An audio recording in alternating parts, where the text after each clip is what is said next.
بسم اللہ الرحمن الرحیم۔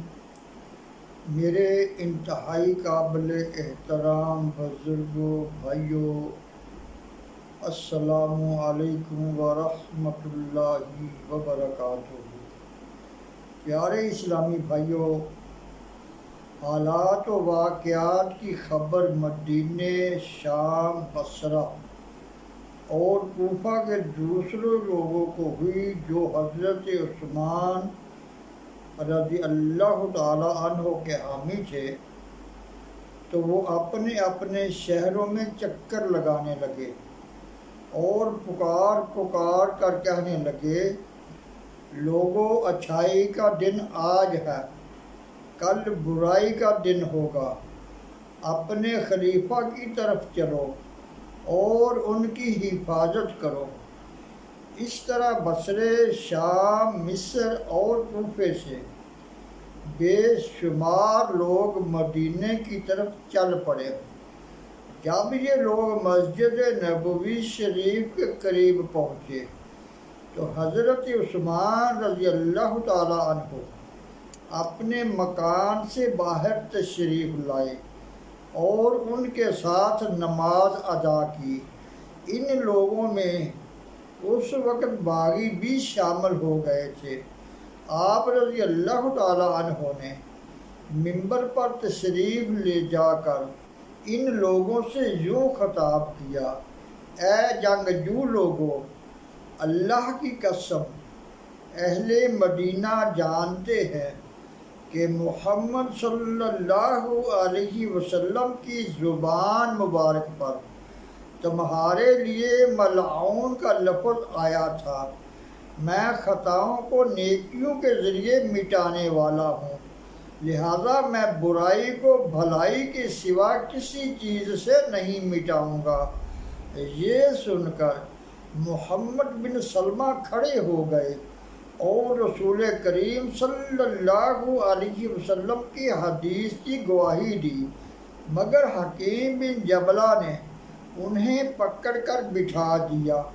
اس کے بعد زید بن ثابت نے اٹھ کر محمد بن سلمہ کی تائید کی، تو محمد بن ابی قتیلہ نے آخری صف سے ان کی کمر پر آ کر انہیں بٹھا دیا اور بولا، ارے چھوڑو، ساری قوم اپنے مطالبے میں ایک ہے۔ یہ سن کر لوگوں نے باغیوں کو گھیر لیا اور انہیں مسجد سے نکال دیا۔ اس کے بعد اہل مدینہ نے حضرت عثمان رضی اللہ تعالی عنہ کے گرد گھیرا ڈال دیا۔ آپ رضی اللہ تعالی عنہ منبر سے نیم بے ہوشی کی عالم میں اترے تو لوگ آپ رضی اللہ تعالی عنہ کو اٹھا کر آپ رضی اللہ تعالی عنہ کے مکان میں لے آئے۔ اہل مصر کو اہل مدینہ میں سے سوائے محمد بن ابو بکر، محمد بن حذیفہ اور عمار بن یاسر کے سوا کسی نے کھانا نہیں کھلایا۔ قریب تھا کہ اہل مدینہ میں سے کچھ لوگ باغیوں سے لڑ پڑیں، جن میں سے سعد بن مالک، حضرت ابو ہریرہ، زید بن ثابت اور حسن بن علی پیش تھے، مگر حضرت عثمان غنی رضی اللہ تعالی عنہ نے انہیں روک دیا اور اپنے گھروں کو جانے کے لیے کہا تو وہ چلے گئے۔ اس کے بعد حضرت علی رضی اللہ تعالی عنہ آئے اور حضرت عثمان رضی اللہ تعالی عنہ کے مکان میں تشریف لے گئے۔ پھر یکے بعد دیگرے طلحہ اور زبیر آئے۔ ان سب نے اپنی مدد کا یقین دلایا اور اپنے اپنے گھر کو چلے گئے۔ اس کے بعد حضرت عثمان رضی اللہ تعالی عنہ نے 3 روز تک مسجد میں نماز ادا کی، لیکن پھر باغیوں نے انہیں مسجد میں نماز کی ادائیگی سے روک دیا اور باغیوں کو ان کے سردار غافقی نے نماز پڑھائی۔ پھر اہل مدینہ کو جب حضرت عثمان غنی رضی اللہ تعالیٰ عنہ کے مکان کے ارد گرد رہنے سے روکا گیا اور ان کا آپس میں کسی فیصلے پر اتفاق نہ رہ سکا تو وہ سب اپنے اپنے گھروں کو چلے گئے۔ حضرت عثمان غنی رضی اللہ تعالیٰ عنہ کے مکان کا محاصرہ 40 روز تک جاری رہا۔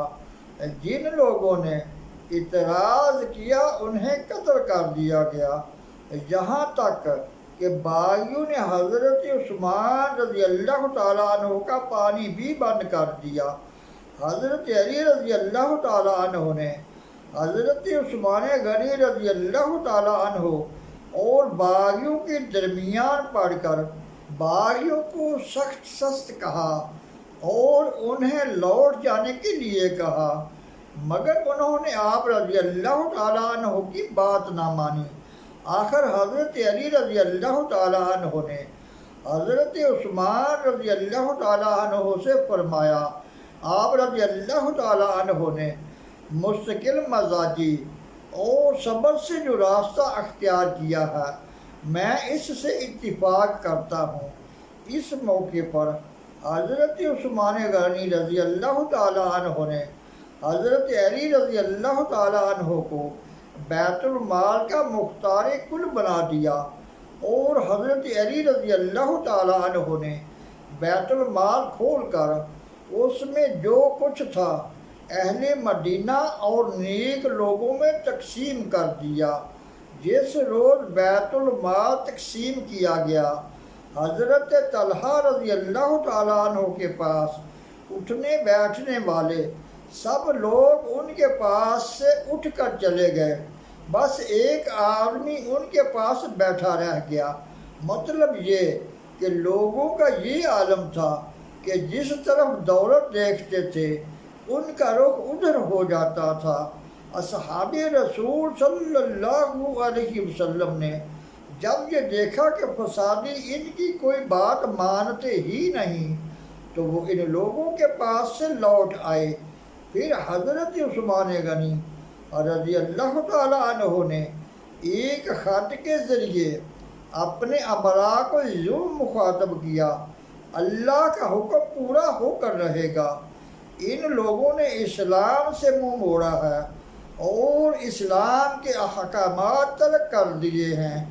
اگر یہ زندہ رہے تو دیکھیں گے کہ انہوں نے کیا کیا تھا۔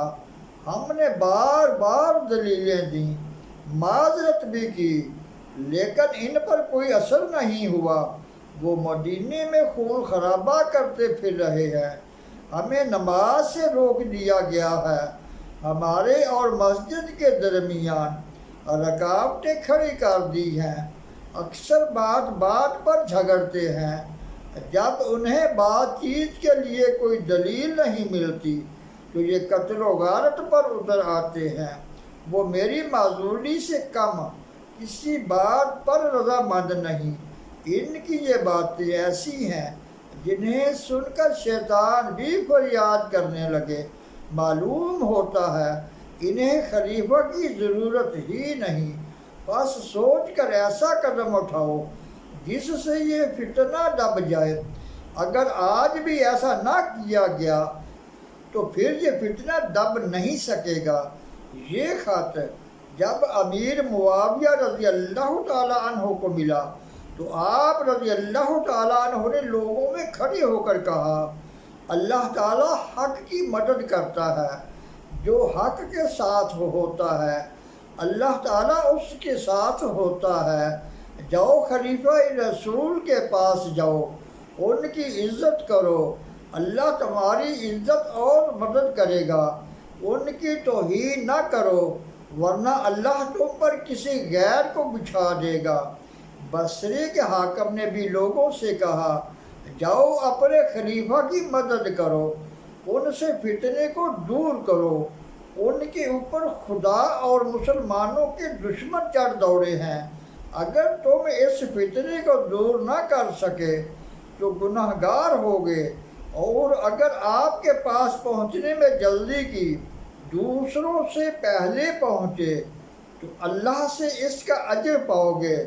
ابو موسیٰ اشعری نے بھی لوگوں کو مخاطب کر کے کہا، اللہ تعالیٰ نے تم پر دین کی حفاظت فرض کر رکھی ہے، دین کا شیرازہ خلیفہ کی ذات ہے، سمجھ لو کہ خلیفہ کی بے عزتی نہ ہونے پائے ورنہ شیرازہ بکھر جائے گا۔ چنانچہ لوگ اپنے اپنے شہر سے نکلے اور فوراً مدینے کی طرف روانہ ہو گئے۔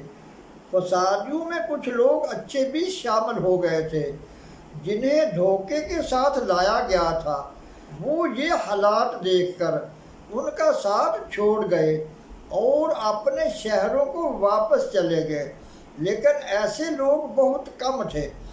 پیارے اسلامی بھائیوں، مختلف شہروں سے لوگوں کے خلیفہ کی مدد کے لیے روانہ ہونے کی خبر فسادیوں کو بھی ہو گئی۔ وہ اور بھی ظلم پر اتر آئے، انہوں نے اپنا گھیرا اور تنگ کر دیا اور جن لوگوں نے اعتراض کیا ان پر پہلے سے زیادہ سختی کی۔